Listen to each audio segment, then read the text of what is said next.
Babe, kunwari tatawa tayo sa video.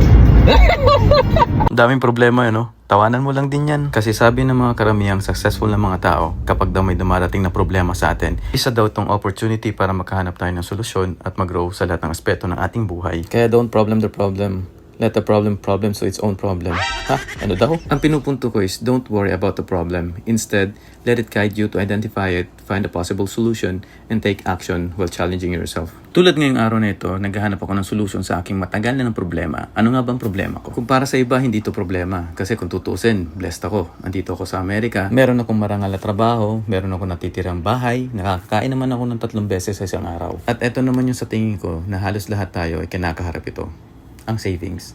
Yan ang problema ko. Pero may alam akong solution dito at ito na yung ginagawa ko. Ngayon, nag-aaral ako, ini-equip ko yung sarili ko sa new knowledge at new skills at balang araw, malay mo, magamit ko as a side hustle at new business. Kailangan ko lang talaga resilience, consistency at yung paniniwala sa taas. Alam ko, kakayanin ko to. Basta nandiyan si God. At syempre, hindi mawawala dyan yung mga taong naniniwala at nagsusuporta sa akin. Na balang araw, makukuha ko rin yung. Kaya ikaw, kung sa tingin mo problemado ka, tawanan mo lang din yan. Basta, tuloy lang ang laban.